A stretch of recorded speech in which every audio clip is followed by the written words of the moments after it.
trying to create that alignment within the company. Yeah, and People are they still may, trying to figure out their way within the company. and you've got to, see if they can make that flip with the window and the mirror, then they start realizing my job is to make everyone better, not do everything and tell them how to do it. When they can make that flip, then you can improve the people. And then that can become the focus, and then the person can become incredibly enlightening to everyone else and motivated because he's seeing people improve. And there are tough decisions in it. Some people can't improve. They need to be in a different position where they can do well. And that might even not be at your company.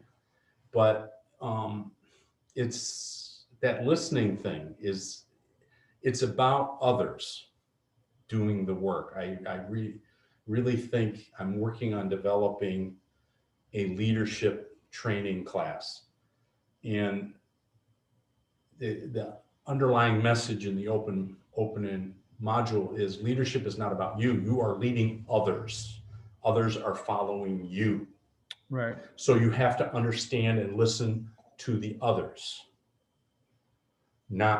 It's unnatural. The natural, easy thing to do is to tell them what to do or do it for them because you've been told you're smart and you know how to solve everything. So it's just perfectly natural to do it yourself. And that, in fact, is to the detriment of your company because the other people don't develop. No, that's so true. So true.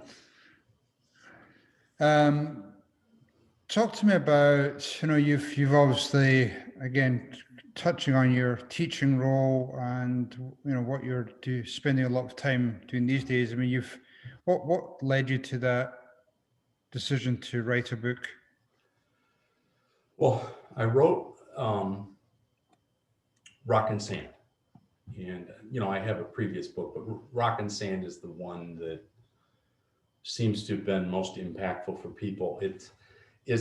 I was very frustrated with explaining what rocks were in the traditional Rockefeller Habits scaling up method.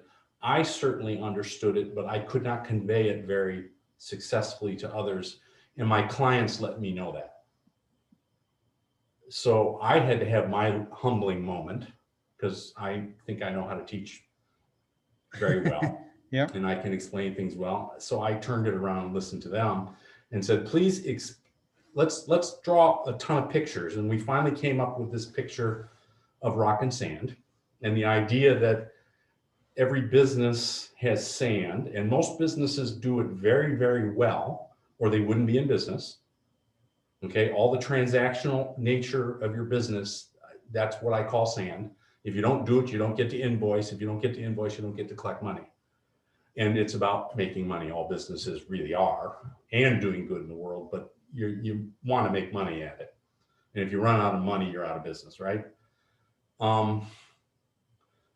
But rocks are the things you need to do to improve your ability to deal with the sand, or increase the amount of sand, or get more money for each transaction.